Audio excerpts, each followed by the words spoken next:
Olá pessoal, começando mais uma vez uma edição aqui do nosso canal Alimentando Corações. E hoje aqui nós estamos recebendo ator, humorista, historiador, um dos ícones do humorismo cearense.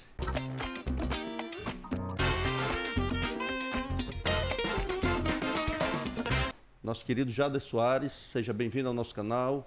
Você tem um personagem muito conhecido como Zebrinha, mas eu queria que você se apresentasse aqui para o nosso público. Maravilha. Antes de eu me apresentar, eu quero lhe fazer uma pergunta, Pois não? certo?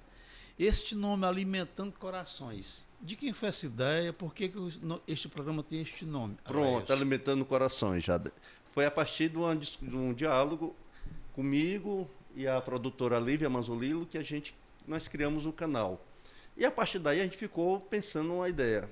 Como eu acompanhei muito de perto o debate do Ceará Sem Fome, do programa Ceará Sem Fome, então a gente queria alguma coisa que associasse, né, a questão da sensibilidade cultural, política, também com a questão atrelando ao meu acompanhamento desse programa que é coordenado pela primeira-dama Lia de Freitas. Algo meio poético. Eu gostei muito desse nome. Gostei muito. Eu sou Jader Soares, eu tenho 62 anos, nasci em 2 de abril de 1962. Engraçado, nasci em 62 e fiz 62 agora. Eu sou matuto de Massapê, Massapê. é ali na Zona Norte, né, próximo a Sobral. E sou de uma família de 16 irmãos. A maioria do pessoal lá de casa é professor, né? Todo mundo lá deu aula. Inclusive eu dei aula há muito tempo, saí da sala de aula, mas não deixei de ir a escolas, porque eu trabalho com humor educativo, né? Eu continuo indo à escola fazendo o que eu chamo de palestra show. Aí tem sobre dengue, sobre DST, AIDS, meio ambiente, incentivo à leitura, tal. E de tantos humoristas que existem no Ceará, eu sou o cara que estuda essa questão do humor, né? Não sou um profundo conhecedor, mas eu acho que dá para o gasto, né? E eu tive algumas incursões em alguns momentos interessantes. Por exemplo, existe o dia 12 de abril. Chico Anísio nasceu no dia 12 de abril de 1931. E dia 12 de abril é o dia do humorista. Quem idealizou isso foi eu. Eu estava lá no meu escritório, que o nome é Escritório do Riso, lá no Teatro Chico Anísio, no Museu do Humor Cearense, aqui na Avenida da Universidade, em Fortaleza. Aí eu pensei, rapaz, tem dia de tudo. Tem até dia da sogra, e não tem dia do humorista. Corri para o meu computador, digitei um ofício já endereçado ao Arthur Bruno, que deputado à época, era presidente da Comissão de Educação e Cultura, e era meu amigo e tal. Eu digo, vou lá este pleito para o Arthur. Eu quero dizer, inclusive, que foi ele que sugeriu convidá-lo para o nosso podcast. Maravilha. Ele esteve aqui falando da história de Fortaleza. Aí disse, você sabia que 12 de abril é o dia do humorista? Rapaz, convidem o Jader Soares para vir aqui. Ele esteve aqui semana passada. Eu assisti. Ele deu uma bela aula de história. De história de Fortaleza, maravilhosa.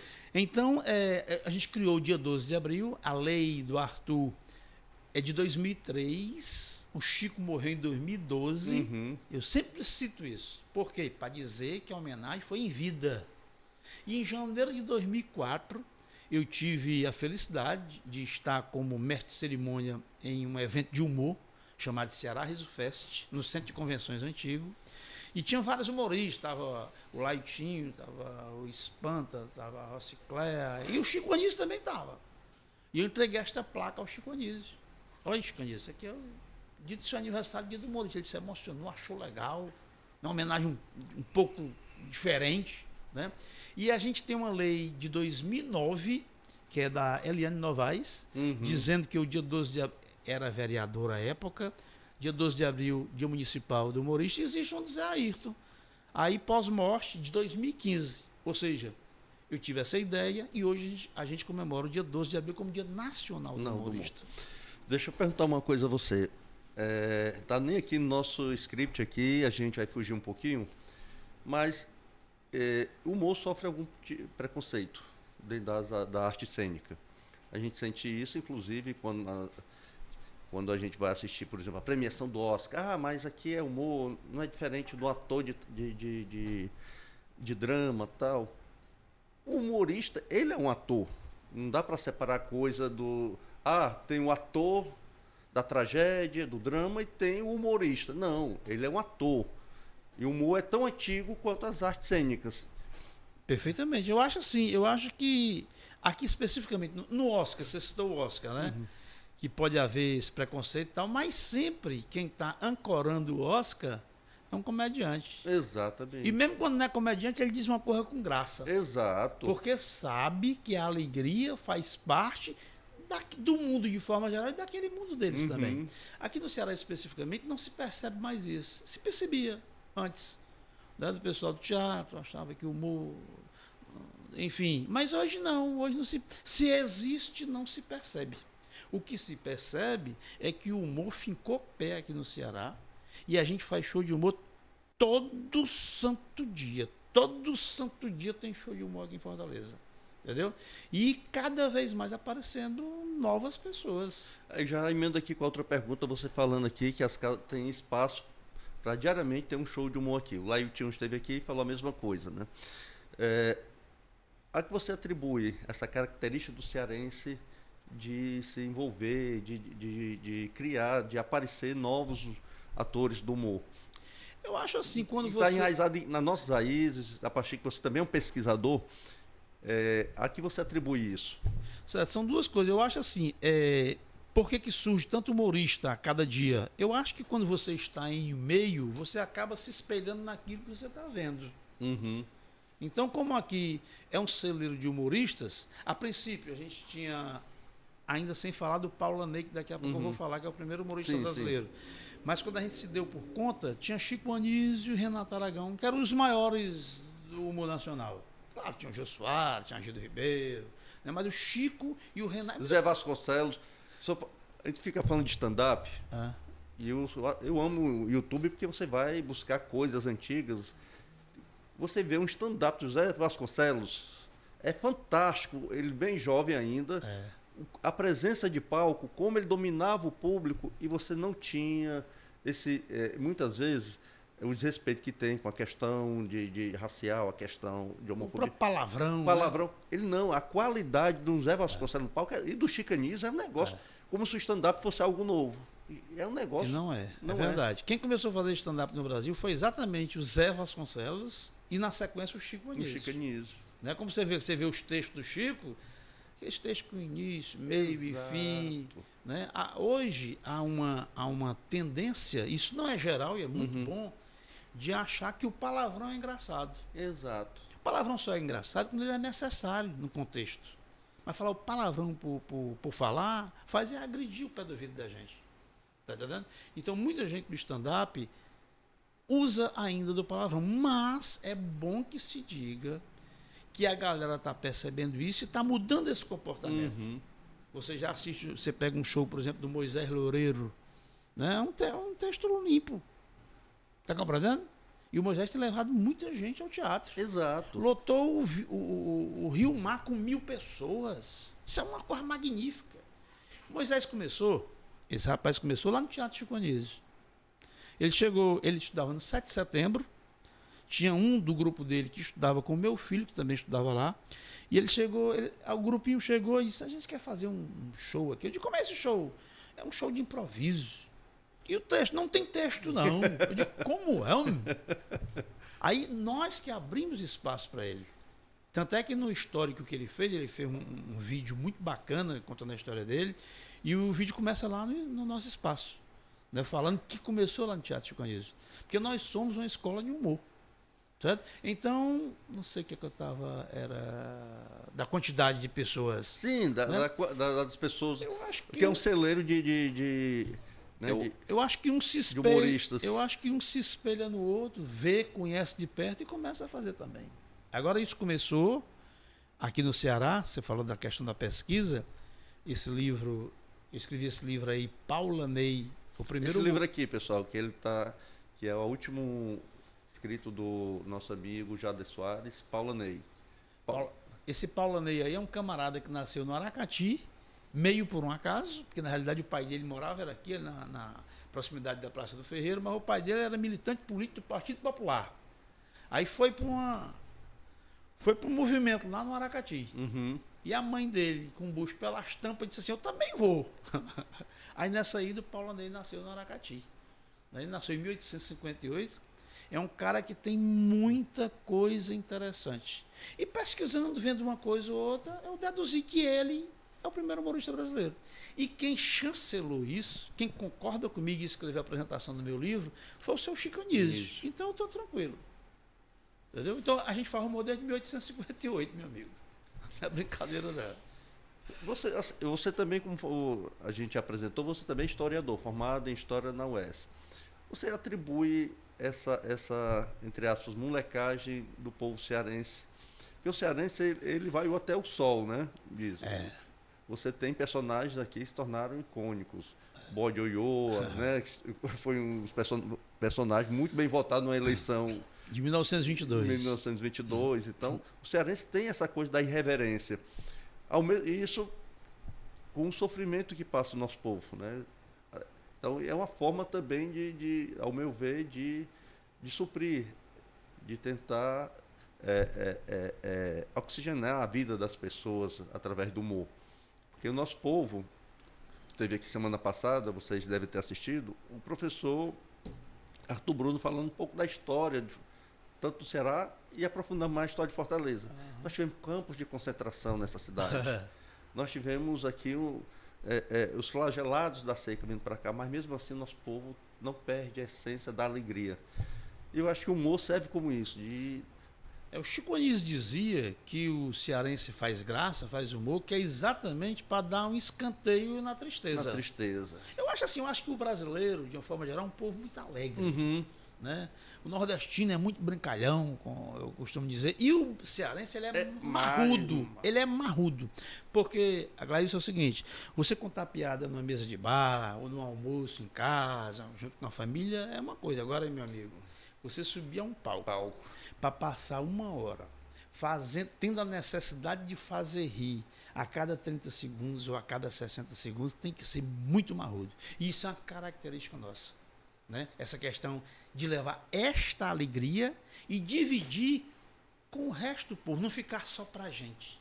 A gente conta na mesa do bar, mas a gente conta também isso profissionalmente nos palcos. Eu acho que essa marra, essa atitude que o cearense tem de colocar em prática e dividir, repito, o que tem de alegre. Talvez até para... concordando com o Chico, de certa forma, para dar um escanteio, para deixar de lado, para esquecer um pouco essa questão do sofrimento, da tristeza, né, que o Nordeste sente.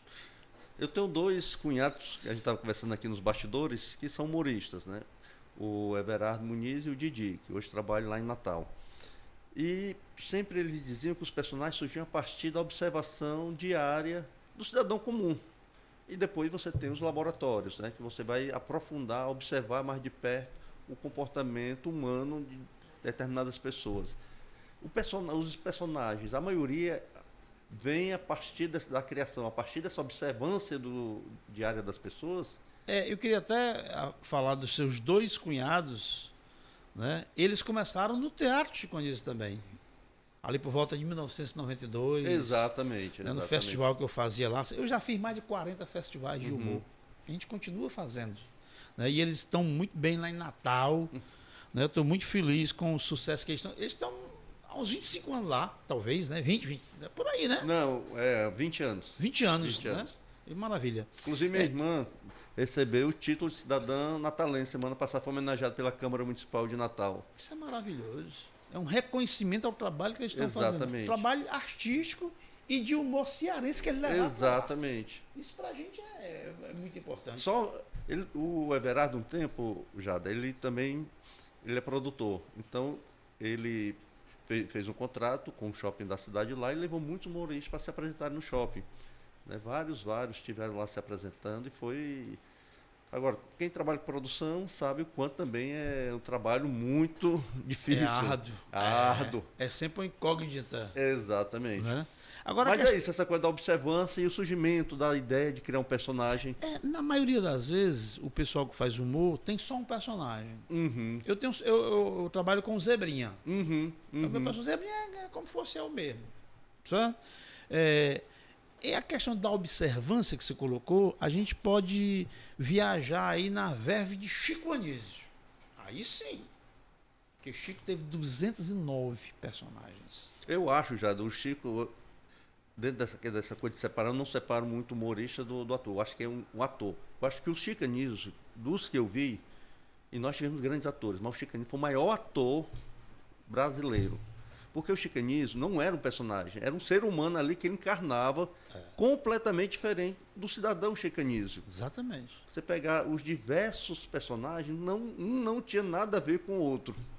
O Chico Anísio dizia que quando estava com o personagem, ele não era o Chico Anísio. E não era mesmo, não. Estava de professor Raimundo, ele era o professor Raimundo. Né? Tinha um jeito de falar. A gente observa só a fala e o figurino. Mas existe muito mais do que isso. É o olhar. Exato. É o jeito de botar a mão. Rapaz, olha, até de tamanho. Botei a mão aqui na frente da câmera. Até de tamanho Chico Anísio mudava. Vou lhe dar um exemplo aqui. Por exemplo, se você pega o personagem Alberto Roberto, no garafo, tal, né? Um cara grande. Se você pega o Silva Bonitinho, Bibi Bonitinho, de Massapete, já é um cara miúdo. Até de tamanho o Chico conseguia mudar, rapaz. É um negócio extraordinário. Você pegar o painho, pegar o jovem, coisas completamente diferentes. A com... Salomé. Pois não é? E outra coisa, já que você falou da Salomé, era a visão política que o Chico tinha, né? De bater no que estava acontecendo e de belos textos. Chico sempre se aproximou também de pessoas talentosas. Chico nunca teve medo de se aproximar de pessoas talentosas. Porque tem gente que tem medo de se aproximar de gente talentosa, tem medo de... Muito pelo contrário. Chico ia para cima e chamava essas pessoas. E deu oportunidade a muita gente. É isso que eu ia te perguntar. O Chico, ele abriu muitas portas para os atores do humor cearense. Muitas. Passaram pela escolinha ou passaram pelo programa do Chico. O Chico nunca teve medo. Pelo contrário. Tinha uma personalidade forte, mas o Chico sempre foi uma pessoa... E aqui eu não estou... fazendo comparação, diferente de outros que não abriram essas oportunidades para os atores do humor cearense. O Chico abriu. O Chico, na realidade, abriu espaço para humoristas de todo o Brasil. Exato. Né? Aqui, especificamente, da escolinha, foi para lá o Tom Cavalcante, com o João Canabrava, foi a Meirinha e foi o Zé Modesto. Esses três ficaram lá há muito tempo, trabalhando na escolinha. Mais antigamente... ele abriu espaço para um camarada chamado Wilson Aguiar. Você não sabe quem é, não? Mas você vai saber. Você vai saber. O Wilson Aguiar é um camarada que nasceu na minha cidade, em Massapê. Morava vizinho à minha casa. Eu fui aparado pela mãe dele. Sabe o que é aparado? Sim. Aparado de aparado. Eu fui aparado pela mãe dele. Sim, no parto, ela que segurou você. Ela era parteira. Dona Naninha. Ela que foi a minha parteira. O Wilson Aguiar é o Nezinho do Jegue. Que trabalhou no Bem Amado. No Bem Amado. Rodrigo, prefeito ladrão. Só o burro não toma castanhodo. Ele fez essa propaganda do Castanhodo. Exatamente. Que foi até hoje o pessoal lembra, né? Fez um sucesso muito grande. O Chico abriu espaço também para ele. Né? Ou seja, não é dos últimos anos de vida do Chico. Chico toda a vida chamou pessoas com talentos variados, mas ele queria pessoas muito boas perto dele. Coisa de gênio. De gênio. Coisa de gênio, vou chamar aqui pessoas que seja gênio ou que seja próximo disso, que é para o trabalho ficar mais interessante. Porque, a princípio, o Chico escrevia e atuava com todos os personagens. Mas chegou um momento que não tem condição do cara gravar 10, 12 horas por dia e ainda escrever os textos. Ele fazia assim, na maioria das vezes, a redação final. Né? Às vezes tinha uma palavrinha, botava aqui e tal, aquele toque final. O Chico é genial em tudo. Você colocou uma questão, por exemplo, falando da Salomé, que tinha um humor crítico. A Salomé era um personagem, pessoal. Procurem lá no YouTube que tem lá esse personagem. Que ela ligava para o ex-presidente Figueiredo e ficava fazendo críticas sociais, políticas ao momento que a gente vivenciava, que a gente vivenciou em plena ditadura militar. O humor, desde seus princípios, na Roma Antiga, que o humor o sarcasmo, a ironia faz parte da denúncia social, política, principalmente com os poderosos ou com os governos estabelecidos. Você não precisa, necessariamente, o artista, ter um engajamento político, mas a arte precisa vivenciar esse olhar para a sociedade como um todo, como o Chico Anísio teve, como tem a maioria dos artistas. Uma vez eu dei uma entrevista, não sei para onde foi, mas eu falei recentemente para o Bruno Mazeu. Sim, sim. Bruno Mazeu, filho do Chico Anísio, que por sinal vai estar aqui em Fortaleza sexta e sábado. Ele teve, eu acho que uns 15 dias atrás lá em Maranguape. Foi, eu estava com ele lá. Pronto. É porque ele está fazendo um trabalho para a Globoplay, em Aham. homenagem ao Chico. Eu tô também lá. Ele está vindo agora pro Cine São Luís. Uhum. Ele e o filho do Lúcio Mauro, o Lucinho. Encontrei o Bruno no estádio, num jogo Fortaleza e Vasco. Eu tô Aqui foi? Foi ano passado. Mas, rapaz, Ele estava assistindo com os filhos, assistindo todo de vascaíno, com o pai Vasco dele. doente. E eu lá, se a gente se encontrou lá, pessoa, rapaz, tranquilo, a pessoa muito solícito com todo mundo que procurava. Mas todo de vascaíno. Vasco doente. Igual o pai. Igual o Chico. Eu acho assim, este momento, né, o Chico tinha esse engajamento político, Exato. né? O Chico fazia muita coisa que os próprios parlamentares de oposição não faziam. Não é que as pessoas de oposição não o fizessem, mas o que o Chico fazia tinha mais alcance. Uhum. Né? O Chico tá na televisão e tal. Atualmente, sim, eu dizia que falei para o Bruno. Eu dei uma entrevista, falei para o Bruno numa ocasião, nesse negócio que ele está fazendo aí para o Globoplay, eu disse assim, rapaz, o Chico morreu na hora certa. Sabe por quê? Porque, meu amigo, esse negócio de rede social é uma coisa muito boa. Mas, por outro lado, também é um negócio que enche o saco. Sim. Você não pode falar isso aqui, eu gosto disso aqui. É o cancelamento. É o cancelamento. É impressionante. As pessoas não respeitam o posicionamento. E é uma violência. Então, se o Chico tivesse hoje com os personagens dele político, com certeza ele iria ser cancelado. Se o Chico, tem aquele personagem que ele fazia assim, calada! Exatamente. Com a mulher. Exatamente. Entendeu? O pessoal aí do movimento. Ou seja, o humor está muito policiado. Uhum. Por um lado, tem umas coisas que eu acho interessantes. Mesmo porque eu trabalho como educativo. Eu nunca tive esse problema de, sabe, eu sempre tive meus... Não é cuidado, é questão de educação mesmo. Claro, sabe? claro. Meu estilo. Né? Mas tem umas coisas que enchem o saco. Enche o saco e tolhe muito o artista. Isso é muito ruim. Eu acho que tem algumas questões que tem que ser, minha opinião, que não podem acontecer. Homofobia, Perfeito, preconceito racial e violência contra a mulher. Perfeito. Mas você não pode também tolher a arte, senão você vai ficar... capenga, né? Capenga. Entendeu? Tem que dar liberdade ao artista. O problema é que tem muita gente, Cleves, Por exemplo, desculpa estar te cortando. Na apresentação do Oscar, eu acho o Chris Rock um grande humorista americano. Eu assisti, eu só era fã da série, todo mundo odeia o Chris, que ele conseguia, a partir do personagem, da vivência, que ele vivenciou aquele preconceito racial que ele venceu, e transformou aquilo em arte, em humor, e aquilo estourou. Exatamente. Lá e estourou aqui. Ele fez uma brincadeira na apresentação do Oscar, que o humor americano também é diferente do nosso, é bom entender isso também. O humor americano, até pela forma como eles entendem o que é liberdade, é um pouco diferente da nossa tradição. E ali vai lá um amigo, um companheiro de profissão, e vai lá agredir ele em público.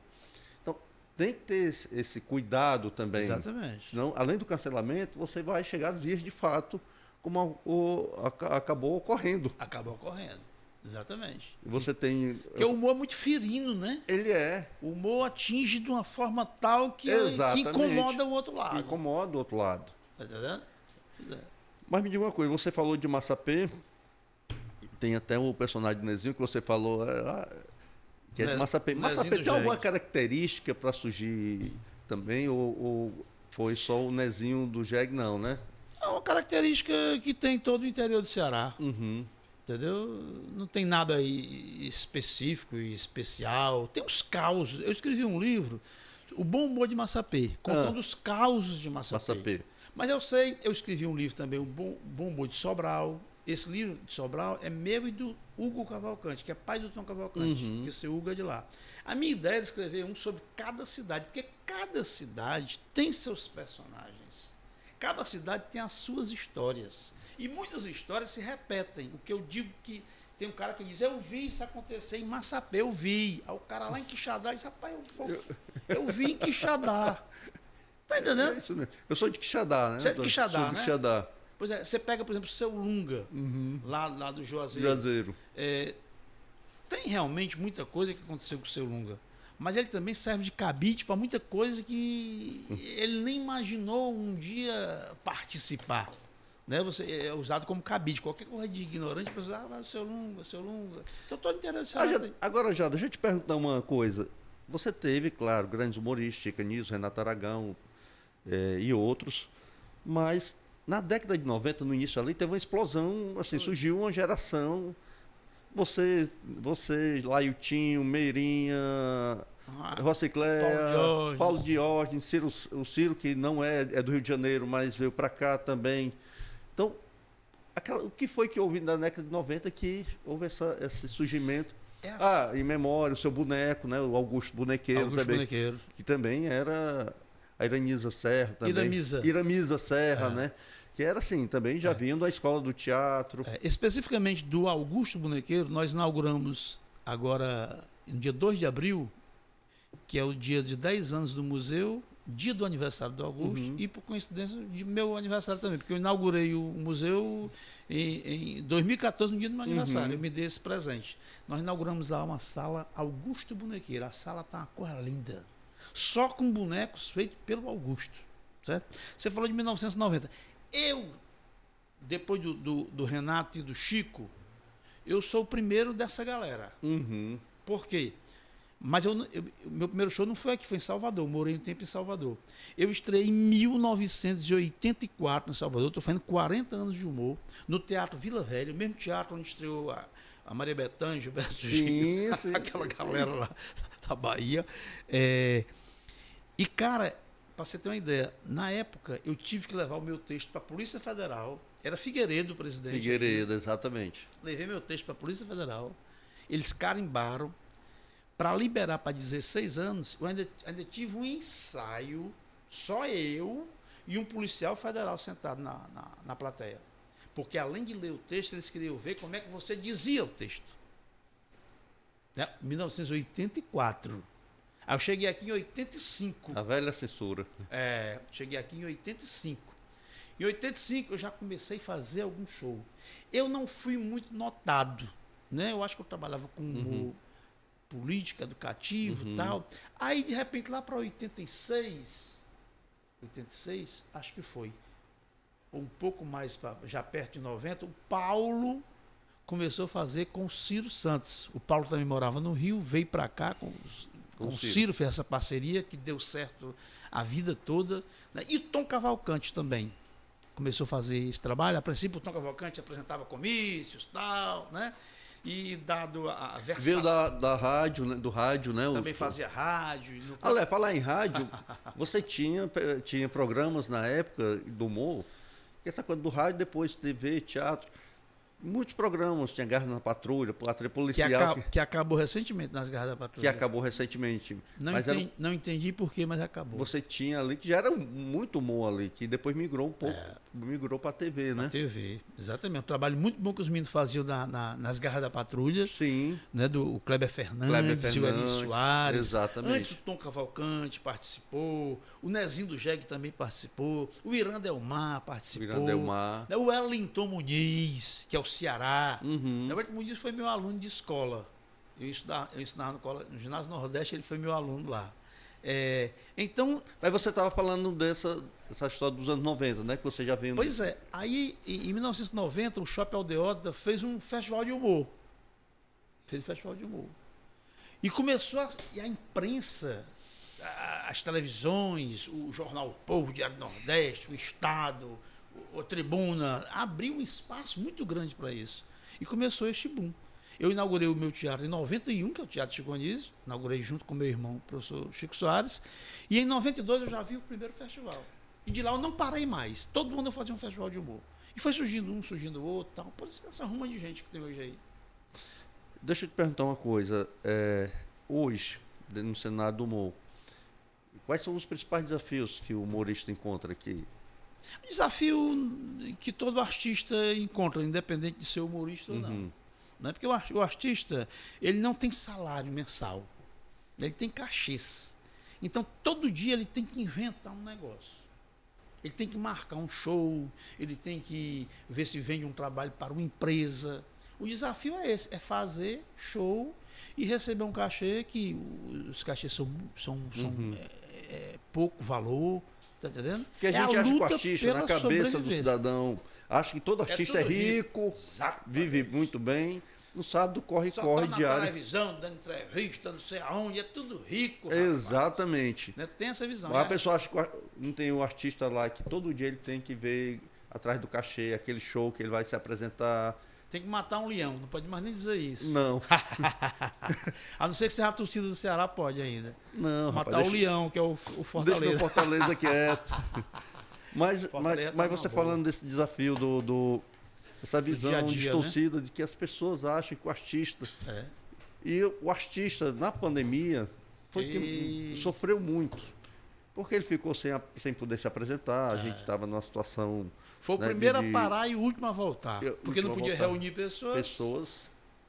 Foi muito difícil nesse momento. Foi um período muito ingrato, mas graças à atitude de alguns parlamentares, né, a gente conseguiu aí a Lei Aldir Blanc, mesmo o governo central não querendo, né, mas alguns parlamentares correram atrás e conseguiu a Lei Aldir Blanc que supriu algumas necessidades da classe artística do Brasil todo. Sim, porque quando a gente fala em um artista, aí sai um pouco do humor, mas tem é uma indústria cultural. Existe uma indústria cultural, porque não é só a pessoa que vai se apresentar. Exato. Tem o pessoal da do sonoplastia, som, a pessoa, né, que marca o show. Tem o bigu, né? O famoso bigu. Que carrega as cartas. Tem a pessoa que vai lá na frente, vai vender sua pipoca, seu refrigerante. Exatamente. Então é tudo uma indústria.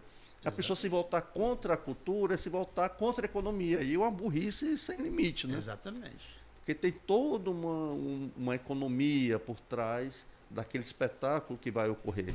Já pensou... Tem o vendedor da bilheteria. Exato. Já pensou a gente viver sem música? Como é que vive sem rir? Exatamente. Então o artista faz isso, leva esta alegria, né, através da música, através da pintura, através do sorriso.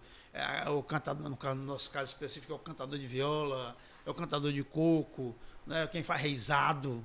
Existe uma política aqui no Ceará que começou aqui, com os mestres da cultura. É um trabalho muito interessante.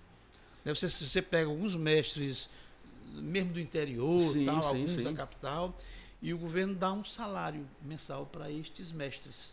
Né? São pessoas que passam sua cultura para filhos, para netos, para conhecidos, enfim, é um trabalho muito interessante. Deixa eu te perguntar uma coisa. Você falou aqui do Museu do Humor Cearense. Como é que você consegue manter? Aí é a parte mais difícil da... É a pergunta que todo mundo faz e eu não sei responder direito.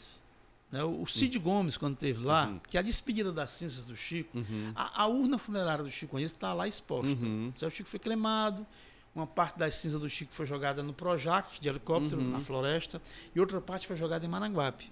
Para ser jogada em Maranguape, a despedida foi no nosso palco. Eu lembro. E quem entrou com a cinza foi o Cid Gomes, né, que era governador à época. O Cid, a mulher do Chico estava lá, a Malga, o filho do Chico, o André Lucas, o Polícia. E ele perguntou: vocês recebem ajuda de alguma instituição? Disse: ainda não, governador. Aí deu certo em uma ocasião.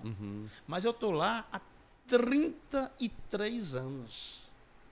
Então, para manter um espaço cultural, tem que ter o apoio da minha família. Às vezes, para eu não contribuir em casa e a mulher segurar a barra, certo? Para que eu possa manter o espaço. Aí atrasa o aluguel, às vezes a luz está quase cortando. Mas quem vai lá não percebe nada disso. E não é bom que não perceba mesmo. Eu nunca vou para a rede social reclamar. É a primeira vez que eu estou falando isso em termos dessas coisas que acontecem de vez em quando. Então a gente tem que criar, tem que chamar colegas para fazer show, tem que fazer os shows fora do teatro para pegar o dinheiro para sustentar o espaço, porque, meu amigo, não é brincadeira. Lá também podem, também vão escolas, a gente estava conversando nos bastidores, também está aberto para visitações. Claro que tem o custo, e você tem as crianças que quiserem visitar, os estudantes, os alunos pagam a taxa para visitar. Gleice, a gente tem um projeto lá chamado Minha Escola no Museu, que é um projeto... Tá aqui, ó, pessoal, Minha Escola no Museu, isso aqui. É um projeto de visitação de escolas, onde os estudantes vão, é 1h30 de duração, esta visita guiada que a gente faz, explica por que o Ceará é a terra do amor, ou pelo menos tenta explicar. Né? Tenta explicar para os pequenos também quem é que é Chico Anísio, porque necessariamente não sabe quem é Chico Anísio. Quando você pergunta quem é professor Raimundo, aí já tem uns que sabem. Mas muitas vezes até confunde o professor Raimundo do Chico Anísio com o professor Raimundo do Bruno Mazeu, remake que eles fizeram. Né? E mostrar a importância do Chico. E no final, a gente faz uma apresentação de humor educativo e de incentivo à leitura. Porque tem gente que pensa que piada é só esculhambação. Exatamente. Entendeu? Você pode educar. Você falou, não, o Chico Anísio, ele ficava vendo detalhes do roteiro, fazendo a redação final para poder ir ao ar. Né? Então tem humor educativo. Você pode ensinar através de uma piada, através de um conto, através de uma música. Então esta é a nossa função. Então nós temos esse projeto lá, que quem vai lá se encanta. Tanto os estudantes quanto as professores, coordenadores. Né? A gente cobra uma taxa de R$25 por estudante. Estamos encerrando aqui esse episódio do Alimentando Corações. Quero agradecer, Jada, por atender o nosso convite. Eu queria que você pudesse deixar aqui uma mensagem para as pessoas que irão nos assistir. E eu quero pedir a você que possa se inscrever no nosso canal e possa também curtir esse episódio com o nosso Zebrinha, com o nosso amigo, grande referência do humor, da Escola de Humor Cearense, que é o Jada Soares. Obrigado, Jada. Eu que agradeço. Eu quero parabenizar vocês por abrir esse espaço, né? Chamar pessoas das mais variadas áreas. Né? E eu quero concluir aqui restando uma poesia. Pois não, à vontade. É muito comum a gente fazer paródias de músicas e tal. Sim, né? sim. Antes mesmo... Porque a música, na realidade, é uma poesia que tem uma música no meio e tal. Eu fiz uma paródia de uma poesia do Olavo Bilac. Sim. Que tem uma amiga minha que o chama de Olavo Bilacê. Parnasianismo. Aí ele fez uma das mais famosas dele. Como é o nome, rapaz? Via Láctea. Via Láctea. Até o Belchior, hora direita, eu vi estrela, certo, perdeste o senso, eu vi direito. Aí eu fiz uma paródia desse soneto. O soneto, eu sei que você sabe, mas sim. É uma composição poética de 14 versos, né? E a dele é Via Láctea, a minha é Vira-lata. Vira-lata, ora direis, ouvi os bichos, certo perdeste o senso, e eu vos direi assim, claro que escuto o que eles falam e entendo tudo o que dizem para mim. Escuto o jegue e ouço a vaquinha, o gato, o porco, o vira-lata, o galo, eles vão juntos todos lá pra rinha. Quando eles falam, eu me aquieto e calo. Direis agora, tu tá doido, cara? O que conversam esses animais, eles me dizem numa linguagem clara. Pena dos homens e dos seus caprichos. Nos matam e esfolam. São irracionais e incapazes de entender os bichos. Pessoal, e aí eu vou remeter também, além do Vira-lata que você foi buscar no Via Láctea, a Revolução dos Bichos, que é uma grande obra, né, do George Orwell. E eu quero aqui deixar meu abraço e dizer que vocês possam curtir esse episódio, que foi fantástico, com o nosso querido Jader Soares. Obrigado, Jader.